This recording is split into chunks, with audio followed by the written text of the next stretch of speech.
तो भाई अगर कोई बायोलॉजी वाला स्टूडेंट मेरी ये वीडियो देख रहा हो तो मुझे तुमसे ये पूछना है कि इस दुनिया में सबसे तेज ग्रोथ किस चीज की होती है, क्योंकि तुम लोग ज्ञानी है, तुमको पता होगा। अगर तुम लोग को ना पता हो तो मैं बता देता हूँ। नहीं, कोई जीवित प्राणी नहीं है, ठीक है। इस संसार में जिस चीज की सबसे तेज ग्रोथ होती है ना, वो है कंट्रोवर्सी। कंट्रोवर्सी को बढ़ाने में टाइम नहीं लगता, क्रिएट करने में टाइम लगता है। एक बार क्रिएट हो गए, बढ़ाने के लिए तो लोग बैठे ही हैं। और कुछ कंट्रोवर्सी जो होती है वो टुकड़ों में बढ़ती है, किस्तों में बढ़ती है। जब तो रिलीज होती है तब बढ़ जाती है, जब मार्केट में आती है, मार्च में आती है तो बढ़ जाती है। और फिर उसके बाद में जब आराम से सब लोग भूल जाते हैं तो एकदम से ये 7-8 महीने बाद में फिर से अंडरटेकर की तरह जागरूक हो जाती है। अब आप लोग समझ गए होंगे मैं किसकी बात कर रहा हूँ? नहीं समझे? क्या है, इतने ज्यादा बिजी रहने लगे तुम लोग? तुमको यही नहीं पता मैं किस बारे में बात कर रहा हूँ? इतना बवाल हो चुका है यार। मार्च में उस चीज पर बवाल हुआ था, दोबारा होना शुरू हो गया है। अब ये बवाल कहाँ तक जाएगा इसका मैं नहीं बता सकता, ये तो आगे तो आप देख सकते हैं। लेकिन बवाल है किस चीज पे? कश्मीर फाइल्स जो कि मार्च में रिलीज हुई थी। अब तो आपको याद आ गया होगा कितना बवाल वाला काम हुआ था, याद है ना? वो बवाल अब दोबारा से उठता हुआ नजर आ रहा है। और कैसे उठता हुआ नजर आ रहा है उसके बारे में हम इस वीडियो में बात करेंगे। तो hello guys, welcome back to the new video. कैसे हैं आप सब? ये जो टकले वाले अंकल हैं, इनका नाम है नाडाब लापिड। अब ये नाम मुझे पूरी वीडियो में तो याद रहेगा नहीं, तो इनका हम बस इतना रख लेते हैं, टकले वाले अंकल। आगे की वीडियो में हम इनको टकले वाले अंकल बोलेंगे, ठीक है?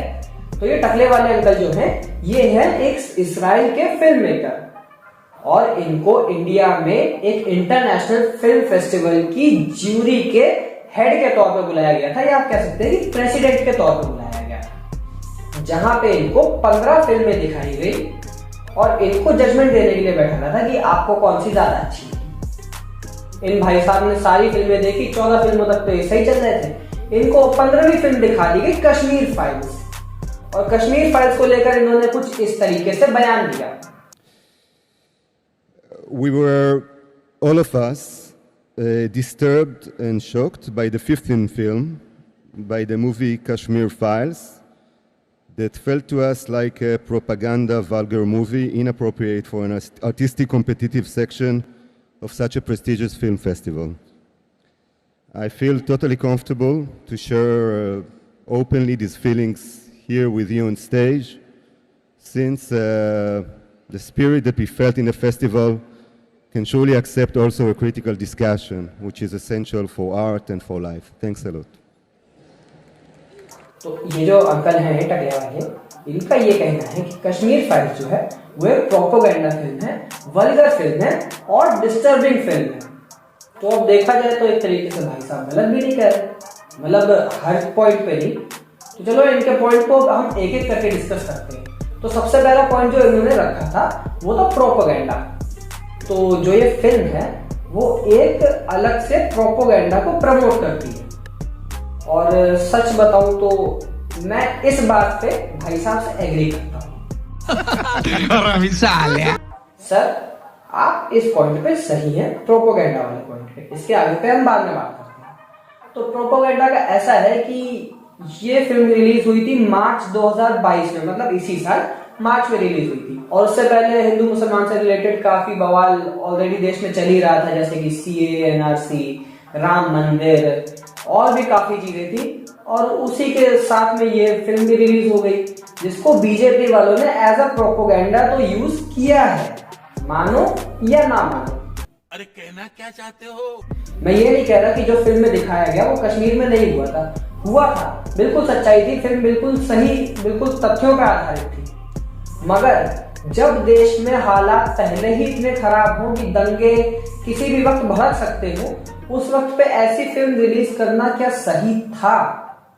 और उस फिल्म को प्रमोट करना कितना सही था? क्योंकि हमारे देश में जिस जिस स्टेट में बीजेपी की गवर्नमेंट थी, हर उस देश में इस फिल्म को टैक्स फ्री करा गया था, ताकि लोग इस फिल्म को देखें और इनका प्रोपेगेंडा जो है वो और प्रमोट हो सके। बात तो सही है।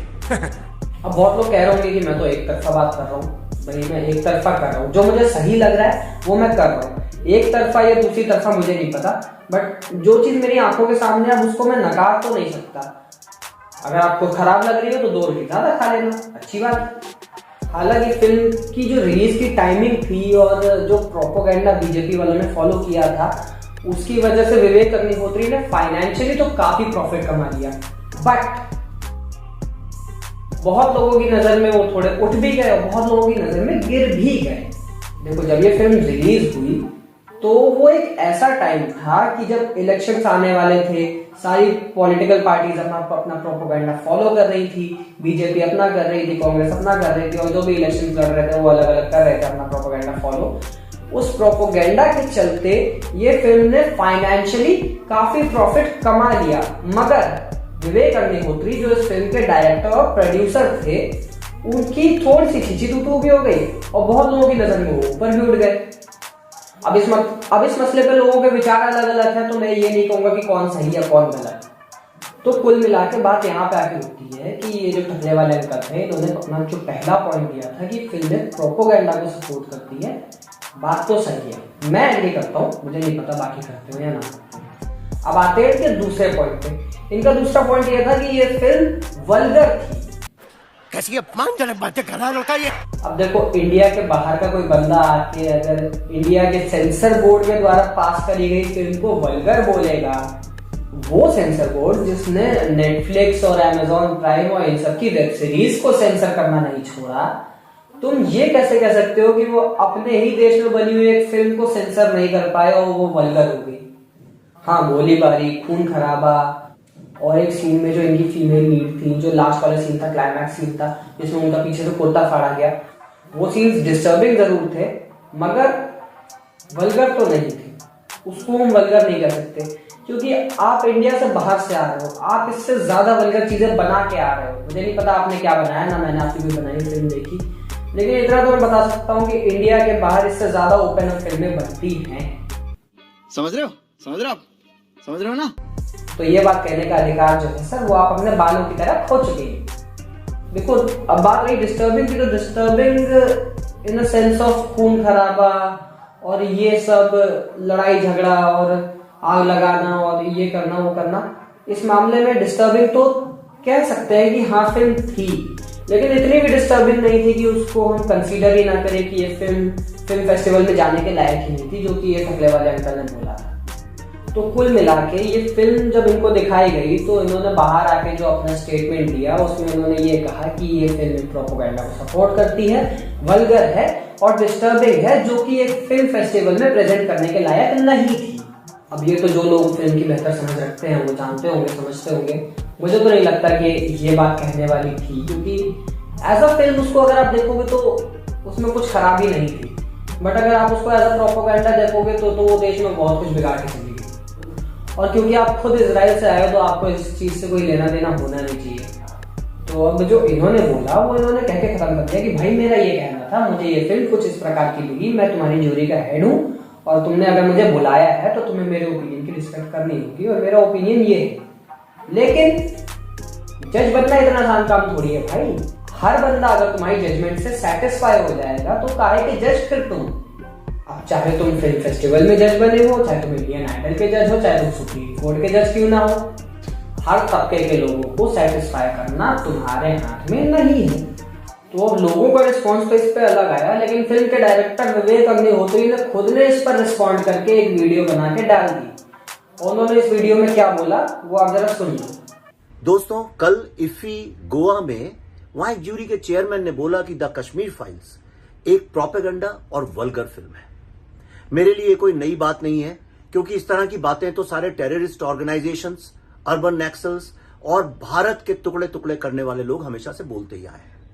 700 लोगों के पर्सनल इंटरव्यूज के बाद यह फिल्म बनी है। क्या वो 700 लोगों जिनके मां बाप, भाई बहनों को सरेआम काट दिया गया, गैंगरेप किया गया, 2 टुकड़ों में बांट दिया गया, क्या वो सब लोग प्रोपेगेंडा और अश्लील बातें कर रहे थे? जो पूरी तरह से एक हिंदू लैंड हुआ करता था, आज वहां हिंदू नहीं रहते हैं। उस लैंड में आज भी आपकी आंखों के सामने चुन चुन के हिंदुओं को मारा जाता है। क्या यह प्रोपेगेंडा और अश्लील बात है? यासीन मलिक ने अपने टेरर के जुर्मों को कबूल करके आज वो जेल में सड़ रहा है। क्या ये प्रोपेगेंडा और अश्लील बात है? दोस्तों, ये बार बार सवाल उठता है कि कश्मीर फाइल्स जो है वो एक प्रोपेगेंडा फिल्म है, मतलब वहां कभी हिंदुओं का जेनोसाइड हुआ ही नहीं। तो आज मैं विश्व के सारे बुद्धिजीवियों को, इन अर्बन एक्सेल्स को चैलेंज करता हूं, इन महान फिल्म मेकर जो इजराइल से आए उनको भी चैलेंज करता हूं कि कश्मीर फाइल्स का एक शॉट, एक डायलॉग, इवेंट कोई अगर प्रूव कर दे कि ये पूरी तरह से सत्य नहीं है तो मैं फिल्में बनाना छोड़ दूंगा। मतलब सर का ये कहना है कि ये प्रोपेगेंडा फिल्म नहीं थी, जो बाहर से आए उनको देख के ये लग रहा है कि ऐसा कुछ हुआ ही नहीं था, लेकिन ऐसा हुआ था और हमने इस चीज पर फिल्म बनाई है, तो ये फिल्म एक प्रोपेगेंडा नहीं है। तो सबसे पहले तो मैं यही कहना चाहूंगा कि वो हुआ था या नहीं हुआ था वो बड़ी बात नहीं है, जो हुआ था वो तो हुआ ही था, उसमें सच्चाई है और वो हमेशा सच्चाई बनी रहेगी। मगर जिस तरीके से एक पर्टिकुलर पॉलिटिकल पार्टी या पॉलिटिकल संगठन का उसको प्रमोट करना जो है वो उस फिल्म को प्रोपेगेंडा बनाता है, दैट्स इट, ये बात क्लियर है। सर का ये कहना है कि अगर ये फिल्म प्रोपेगेंडा हुई तो मैं फिल्म बनाना छोड़ दूंगा। अब सर वो तो आपके ऊपर है कि आप इसको प्रोपेगेंडा मानते हो या नहीं मानते हो, क्योंकि मुझे तो लग रहा है कि है, मेरे साथ में काफी लोगों को लग भी रहा होगा और काफी ज्यादा लोगों को नहीं भी लग रहा होगा, लेकिन जो है सो है सर, उसको बदल नहीं सकते। मैं आपसे इस्तीफा मांगने तो नहीं आया है, लेकिन बस इतना कहना चाह रहा हूँ कि प्रोपेगेंडा हो सकता है आपको ना लग रहा हो, पर बहुत लोगों को लग रहा है कि है।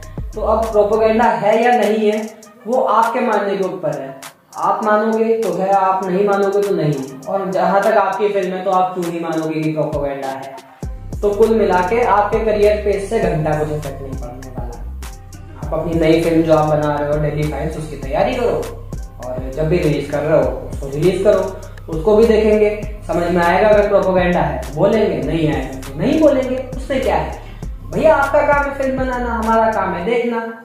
क्रिटिक्स किसके पास में नहीं है, हर इंसान कहीं ना कहीं अपने क्रिटिक्स से परेशान तो रहता है, लेकिन बहुत लोग इग्नोर करना सीख जाते हैं, बहुत लोग उस चीज का जवाब देने उतर आते हैं। तो भी आप पर डिपेंड करता है कि आप क्या चाहते हैं, उस चीज को इग्नोर करना या उसको जवाब देना। तो बस यार आज का मेरा हो गया। अब आप कमेंट सेक्शन में बताओ कि आप मेरी बात से कितना एग्री करते हो, आपको क्या लगता है ये फिल्म प्रोपेगेंडा पर बेस्ड है या नहीं है, या है तो कितनी है, या वल्गर है या नहीं है, या डिस्टर्बिंग है या नहीं है। जो पॉइंट संजय ने बताए, टकले वाले अंकल ने, वो सारे पॉइंट आप हमको बता सकते हो कमेंट सेक्शन में कि आपका इस चीज पे क्या रिएक्शन है। और बाकी मैं आपको मिलूंगा नई वीडियो के साथ में इसी चैनल पे, तो स्टे ट्यून्ड।